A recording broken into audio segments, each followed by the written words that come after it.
Hello, my dear friends. Welcome back to my channel, The Pediatrics Classroom. And today we will be discussing the second part of failure to thrive, that is, the diagnosis and its management. The diagnosis involves three steps: the initial evaluation, wherein we'll discuss the history taking, the physical examination, the psychosocial evaluation, and the basic investigations. This is followed by evaluation after trial feeding, and then detailed evaluation. So let's start with the history taking. The history taking in a case of failure to thrive needs to be very detailed and comprehensive. We'll start with the diet history, where we'll follow the 24-hour recall method, which is the preferred method, and we'll take the following history, such as for breastfeeding child, we'll have to ask the frequency of breastfeeding, the duration of breastfeeding. We'll ask for the adequate milk transfer or not, whether the baby is satisfied after breastfeeding or the baby is cranky, whether there is adequate amount of urine output throughout the day, whether the mother is has emptied her breast, etc. Uh, Regarding the formula feed, we'll need to know about the frequency of the formula feed, the amount of the formula feed, and dilution of the formula feed is very, very important in this case, because under dilution or over dilution will lead to multiple complications in the child. Then the type of complementary feeding practices that the parents follow, because whether there is age appropriate texture being provided or not, whether the adequate number of meal is provided or not, that we'll need to ask. And if the child is on solid food, then we'll have to ask with the type of solid food offered, how many meals per day being offered, and whether there is any restrictive feeding pattern, as it is practiced in many families across India. Coming to the birth history, we'll have to know the antenatal history, whether there was any maternal complications or any history of substance abuse.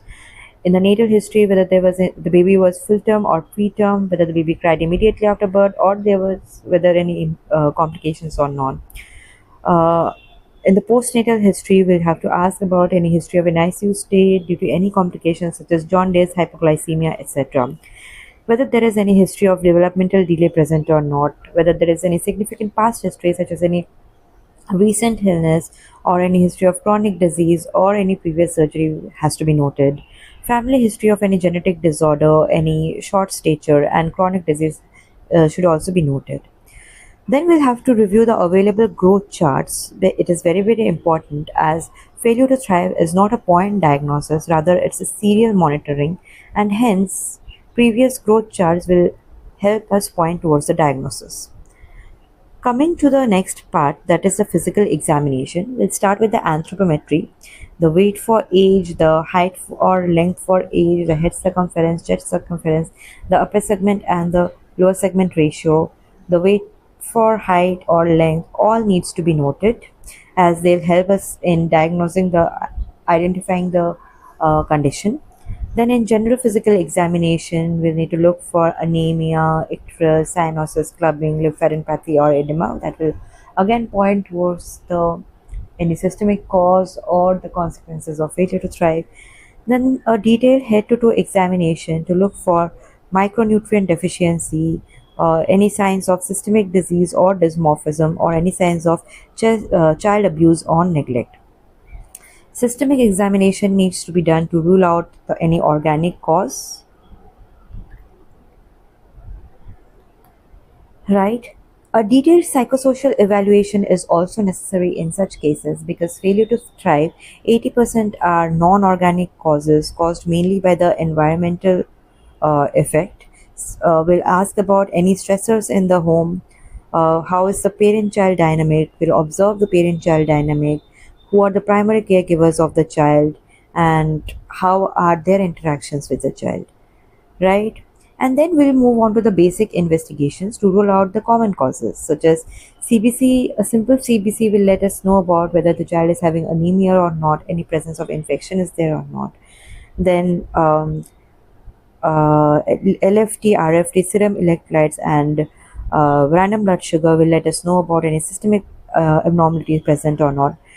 Urine and stool examination needs to be done to rule out UTI and whether there is any worm infestation or malabsorption syndrome, respectively. Chest X-ray and tuberculin test will help us detect tuberculosis, which is very very common in our country. And skeletal survey needs to be done to find out the bone age of the child. In so from the history and the physical examination, we'll come to know the diagnosis. So most likely diagnosis. So if the most likely origin is nutritional and it's a non-organic cause, then we can treat the child in on OPD basis with simple measures such as nutritional counseling, parental counseling, regarding the type of diet, the faulty feeding practices, and provision of loving, caring environment to the child, and regular follow-up.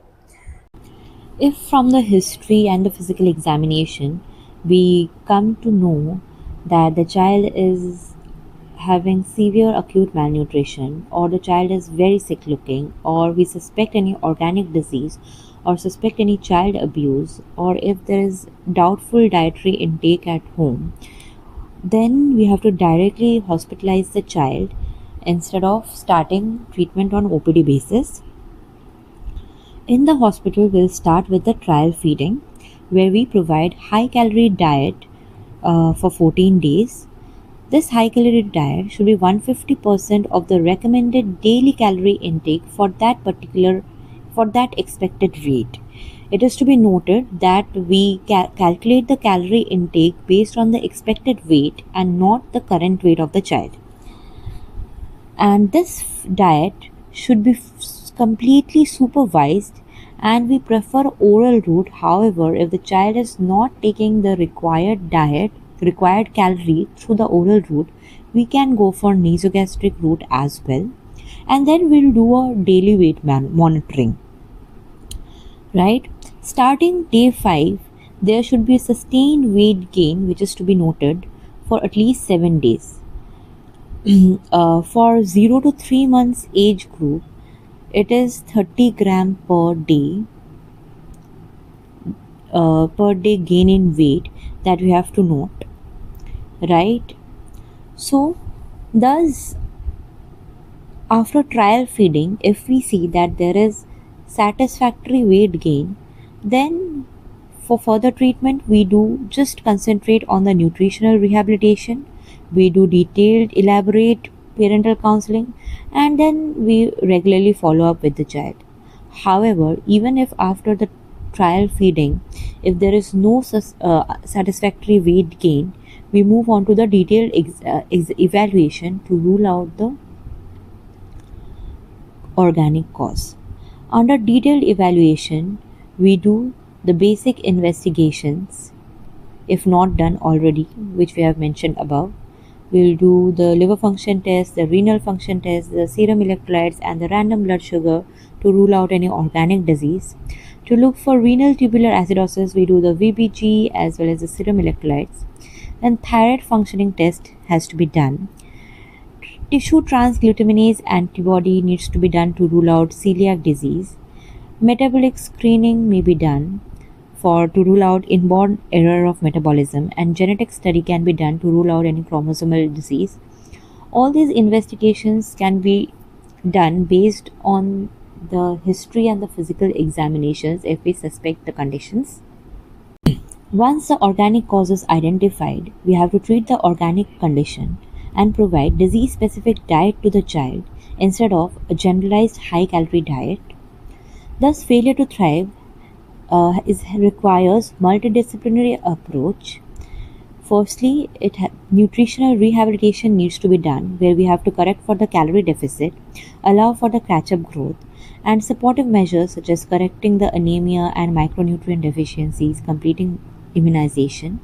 We have to simultaneously treat the underlying condition and also provide parental counseling and psychosocial support in the form of diet counseling, healthy eating habits, and dispelling the myths related to various cultural beliefs. Regular growth monitoring and follow up is needed in these children, as even after reaching the expected weight, these children may falter later during the follow up. Now, coming to the prognosis, if the condition is detected early and adequately treated, then the catch-up growth is excellent initially. However, weight gain plateaus over time. However, in long-standing cases of failure to thrive, there is lasting cognitive, behavioral, and language issues. Here are the key takeaways from today's class. Failure to thrive is a clinical state of growth failure and is not a diagnosis. Serial anthropometric measures is necessary for confirming failure to thrive instead of a single point measurement. A detailed history and thorough clinical examination can identify the cause in most cases. Multidisciplinary approach involving nutritional rehabilitation, treatment of the underlying cause, and parental counseling ensures the best outcome. Early identification and timely intervention can prevent long term consequences in these children. Thank you for your patient listening. If you want more such content, like, share, and please follow my channel.